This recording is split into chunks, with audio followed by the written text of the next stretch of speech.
मेरे टैक्स का हिसाब दो। अभी तक हमने आपको बताया कि कैसे हमारे देश में कुछ अजीबोगरीब टैक्स और कुछ बेवजह टैक्स हम पर लग रहे हैं, कैसे हमारा पैसा ध्यान से इस्तेमाल नहीं किया जा रहा है और इसीलिए हमें हक है सरकार से अपने पैसों का हिसाब मांगने का। सरकार हमारा पैसा कुछ ऐसी कंपनियों में डाल रही है जो सालों से नुकसान में चल रही है। आज हम ऐसी ही कुछ कंपनियों के बारे में जानेंगे और ये समझेंगे कि क्यों जरूरी है कि सरकार के लिए कुछ सेक्टर्स में से पैसे निकालकर लोगों की जरूरत वाले सेक्टर्स पर फोकस करना। ये बताने के लिए हमारे साथ हैं गिरीश कुलकर्णी, जो इस मुहिम में हमारे नॉलेज पार्टनर ट्रांसफॉर्मिटी के साथ जुड़े हुए हैं। गिरीश जी, हमने बात की थी पहले एयर इंडिया की, होटल कॉर्पोरेशन ऑफ इंडिया की।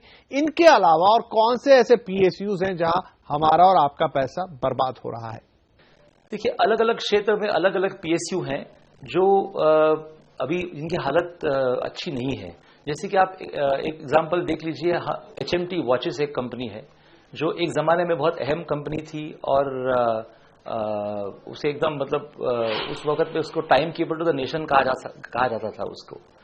अभी उसकी ऐसी हालत है, पिछले साल में 11 करोड़ रुपया उसका टर्नओवर यानी कि बिक्री हुई और उसके ऊपर उसने 250 करोड़ रुपए का घाटा किया। और आश्चर्य की बात यह है कि 11 करोड़ रुपया बिक्री करने के लिए उसने अपने कर्मचारियों के ऊपर 48 करोड़ रुपए का वेतन खर्चा किया, यानी कि 4 गुना वेतन का खर्चा हुआ है, 4-4.5 गुना। तो ये एक ऐसा उदाहरण है। ऐसी और कई सारी कंपनियां हैं, जैसे कि हिंदुस्तान केबल करके कंपनी है, 3 करोड़ रुपया उसका टर्नओवर है और 850 करोड़ रुपए का घाटा है और 7,000 करोड़ का उसका अक्यूमुलेटेड लॉस यानी कि पुराना घाटा है, सब मिला के जमा घाटा।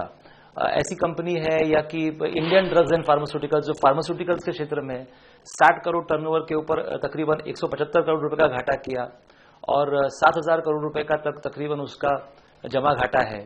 और हिंदुस्तान फोटो फिल्म कंपनी जो अभी लगभग बंद हो चुकी है, एक जमाने में बहुत अहम कंपनी थी, इंदू फिल्म जहां बनती थी, ये कंपनी का 3.5 करोड़ रुपया उसका टर्नओवर था और तकरीबन 1,500 करोड़ रुपए का घाटा उसने किया है। तो ऐसी कई सारी कंपनियां हैं जो अच्छी नहीं कर रही है और इन सब कंपनियों में कितना पैसा और बर्बाद करना चाहिए ये सरकार ने सोचना चाहिए। ये मैं नहीं कह रहा हूं, सरकार के खुद के डॉक्यूमेंट्स जो है वो कहते हैं।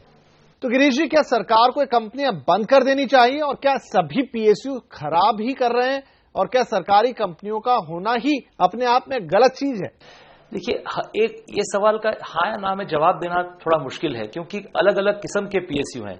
जैसे कि देख लीजिए, डिफेंस सेक्टर, सिक्योरिटी क्षेत्र के जो कोई पीएसयू है, माजगांव डॉक है जहां पर सबमरीन बनती है, या भारत डायनेमिक्स है जहां पर मिसाइल बनता है, उसका एक अलग स्ट्रेटेजिक महत्व है, उसका तो कुछ अच्छा काम कर रही है वो।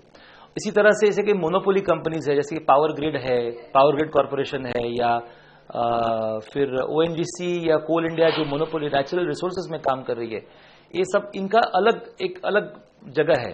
लेकिन जो क्षेत्र में सैकड़ों प्राइवेट कंपनियां काम कर रही हैं, उस क्षेत्र में प्राइवेट सेक्टर के साथ कॉम्पीट करके पीएसयू प्रॉफिट करनी चाहिए, ऐसी हमारी राय है। प्रॉफिट करना चाहिए, डिविडेंड सरकार को देनी चाहिए।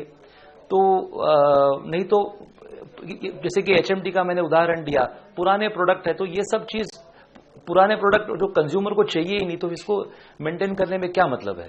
या कोई स्ट्रेटेजिक इंपॉर्टेंस उसका हो तो बात अलग है, तो वो अलग चीज है।